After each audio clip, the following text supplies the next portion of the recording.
नमस्कार.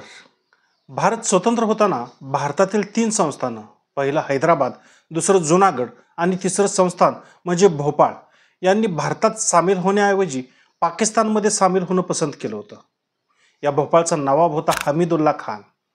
बॅरिस्टर जिना यांच्याबरोबर संपर्क साधून काहीही करून भोपाळ पाकिस्तानमध्ये सामील करायचं असं हमीदुल्ला खानची इच्छा होती. सरदार वल्लभभाई पटेल यांच्यामुळे त्याला झुकावं लागलं आणि 30 एप्रिल 1949 मध्ये भोपाळ हे संस्थान भारतामध्ये सामील झालं. या भोपाळच्या नवाबाचा विषय काढायचं कारण म्हणजे आजचा मुद्दा आहे सैफ अली खान याच्या प्रॉपर्टीचा, आणि ती प्रॉपर्टी याच भोपाळच्या नवाबाची प्रॉपर्टी आहे. हा हमीदुल्ला खान हा सैफ अली खानचा पंजोबा होता. पण भारताच्या मध्य प्रदेश हायकोर्टाने काल भोपाळच्या नवाबाकडून सैफ अली खानला मिळालेली प्रॉपर्टी एनिमी प्रॉपर्टी ठरवली, म्हणजे शत्रूची प्रॉपर्टी ठरवली, आणि ती भारत सरकारकडे जमा होईल असंच सांगितलं. आता याचा अर्थ काय आणि सैफ अली खानचा हा पंजोबा कसा लागतो, या सर्व गोष्टी आपण आजच्या भागात पाहणार आहोत. नमस्कार, मी सुधीर गोडके आणि आपण पाहताय मराठी टाइम्स. नवनवीन माहितीपूर्ण व्हिडिओ पाहण्यासाठी आमचं चॅनल नक्की सबस्क्राईब करा. सर्वात अगोदर बघूया या भोपाळच्या नवाबाचा आणि सैफ अली खानचा संबंध काय आहे. या भोपाळच्या नवाबाला 3 मुले होत्या. त्यांची नावे होती आबिदा सुलतान, साजिदा सुलतान आणि राबिया सुलतान.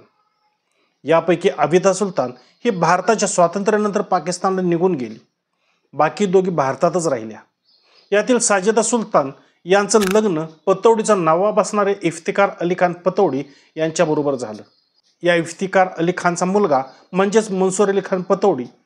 हे मनसूर अली खान आणि इफ्तिकार अली खान हे दोघे देखील भारताचे क्रिकेटर्स होते. मनसूर अली खान हे भारताचे कॅप्टन देखील होते. या मनसूर अली खानचा मुलगा म्हणजेच सैफ अली खान, म्हणजे नवाबाची मुलगी साजिदा सुलतान ही सैफ अली खानची आजी. त्यामुळे नवाबाच्या प्रॉपर्टीची वारस साजिदा सुलतान झाली आणि साजिदा सुलतानचे वारस झाले सैफ अली खान. त्याची आई शर्मिला टागोर आणि त्याच्या 2 बहिणी सोहा आणि सबा.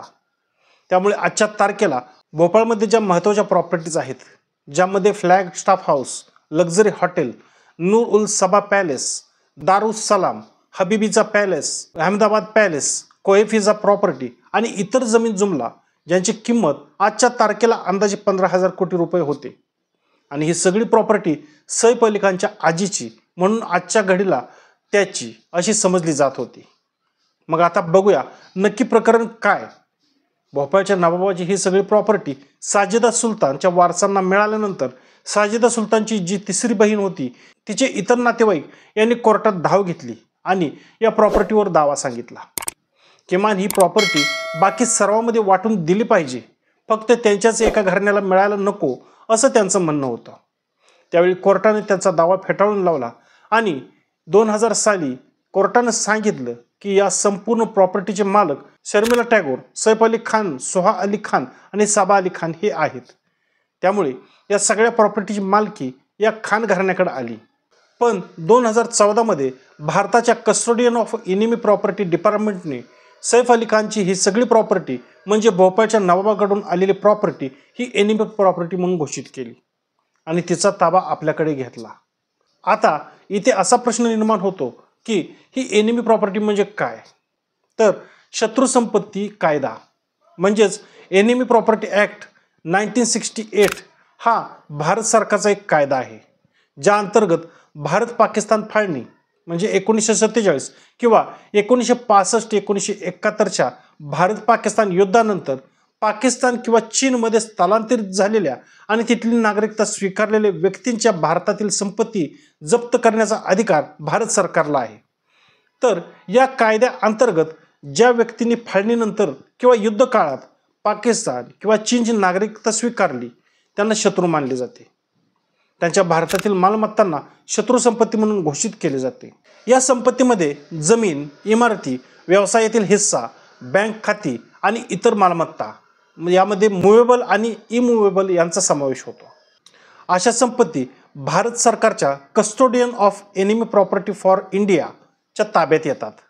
सरकार या संपत्ती विकू शकते, भाड्याने देऊ शकते किंवा त्याचा अन्य प्रकारे वापर करू शकते. एखादी संपत्ती शत्रू संपत्ती घोषित झाल्यानंतर या संपत्तीवर कोणत्याही वारसा हक्क लागू होत नाही. मग तो भारतीय नागरिक असलेल्या नातेवाईकांचा असला तरीही. 2017च्या दुरुस्तीने हा नियम अधिक कठोर केला गेला, ज्यामुळे शत्रू व्यक्तीच्या वारसांना जरी ते भारतीय नागरिक असले तरी संपत्तीवर दावा करण्याचा अधिकार काढून घेण्यात आला. या कायद्याचा उद्देश राष्ट्रीय सुरक्षेला प्राधान्य देणे, शत्रू देशाशी संबंधित व्यक्तीच्या मालमत्तांचा भारतात गैरवापर रोखणे हा होता. हा कायदा 1965च्या भारत-पाकिस्तान युद्धानंतर लागू झाला, जेव्हा अनेक व्यक्तींनी पाकिस्तानात स्थलांतर केलं आणि त्यांच्या भारतातील मालमत्ता मागे सोडल्या. खुद्द मोहम्मद अली जिना यांचं मुंबईतलं घर देखील सध्या भारत सरकारच्या ताब्यात आहे. ही एक एनिमी प्रॉपर्टी आहे आणि याची किंमत मुंबईत मलाबार हिल्ला असल्यामुळं 1000 कोटीच्या वर आहे. अशा पद्धतीने आज सध्या भारत सरकारकडे जवळपास 12,000हून अधिक प्रॉपर्टीज आहेत, ज्यांची एकूण किंमत होते 1 लाख कोटींच्या वर. 2020मध्ये अमित शहा यांनी असं सांगितलं होतं की या सगळ्या प्रॉपर्टीचा लिलाव करून त्या विकून टाका आणि जे पैसे येतील त्या सरकारच्या इतर कामांसाठी आपल्याला वापरता येतील. डिफेन्स ऑफ इंडिया ॲक्ट 1962 नुसार या एनिमी प्रॉपर्टीच्या मालमत्तेचं वर्गीकरण केलं जातं. प्रत्येक जिल्ह्यामध्ये कलेक्टरच्या हातात या प्रॉपर्टीबद्दलचे सर्वाधिकार असतात आणि त्यांचा निर्णय सरकारच्या नियमानुसार घेतला जातो. तर मग झालं असं की 2014ला भारत सरकारने या प्रॉपर्टीला म्हणजेच सैफ अली खानच्या प्रॉपर्टीला एनिमी प्रॉपर्टी घोषित केल्यानंतर सैफ अली खानला त्याची नोटीस गेली आणि सैफ अली खाननं यावर स्टे आणला. त्यानं सांगितलं की ही प्रॉपर्टी माझी आहे आणि तुम्ही त्याचा ताबा घेऊ शकत नाही. भारत सरकारच्या या निर्णयावर सैफ अली खानने जो स्टे आणला होता तो जवळपास 10 वर्ष तसाच राहिला.